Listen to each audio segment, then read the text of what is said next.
Hey guys, thanks for watching. Shameless here. On the last episode, I talked about what characteristics that makes up a game. If you have missed it, don't worry, I'll include that video in the link below. Now, have you got into the hype train of a game only for it to derail on your expectation? Watch Dogs, Battlefield, or Diablo anyone?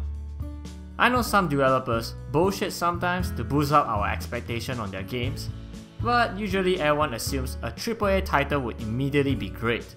Well, we know that's not always the case. A bad launch, people missing faces, an overhyped marketing team often detracts gamers from engaging the game itself. However, storylines, characters, and photorealistic graphics also does not guarantee success in our hearts. I recently played This War of Mine by 11-Bit Studios, the gameplay which you are seeing right now on the background, and found myself clocking close to 10 hours in a single day on it, and then it struck me why certain games made us come back for more. So put on your thinking cap, cause in this episode we'll be discussing what makes us love games. In 1972, an American psychologist named Mihai Csikszentmihalyi, yeah, it's a mouthful, did a scientific study to explore how people are able to focus to accomplish their goals. He was fascinated by artists who could lose track of time just to focus on painting without much sleep and food for days. Don't try this at home. It was then that he came up with the theory of flow, an experience we all feel when we have done a good job, or that satisfying, exhilarating feeling when you finally beat Sephiroth in Kingdom Hearts. God damn motherfucker! Here is an example of the flowchart.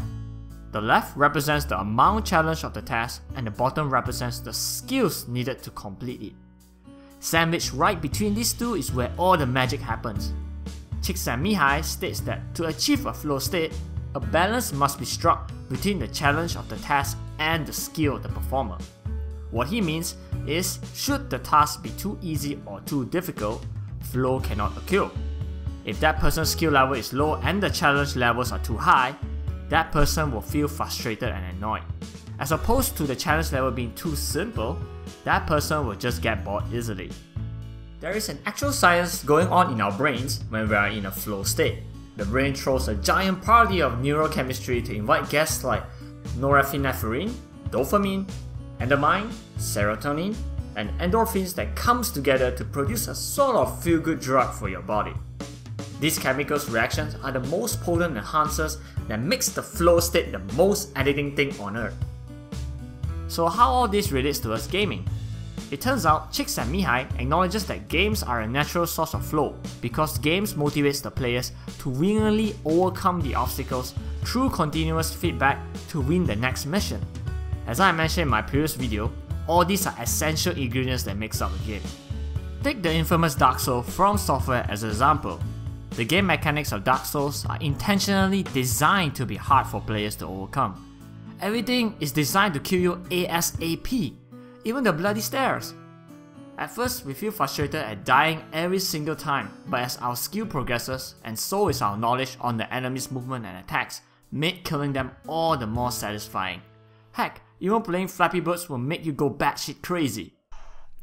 Okay, so without further ado, let's go ahead and get into some Flappy bitch. Fuck! Fucking! You might have realized by now, it's this theory of flow that many game developers refer to mostly in their game design. That's why great games knows how to keep us gamers high, or engaged. I believe it is this pursuit of happiness is what makes us love gaming in the first place. There is, however, a side effect of having too much flow. Excess amount of it will completely overtake your mind from the things that needs to be done, like finishing up this video, going to the bathroom, and feeding your pets. Sorry Patches.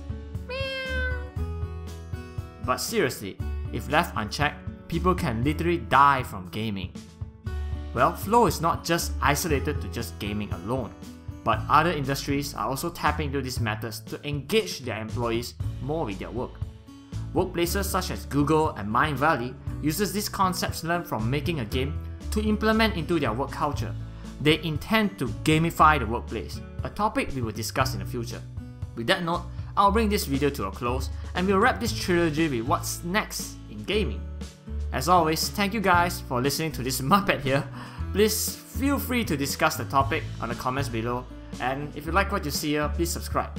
Till then, game on.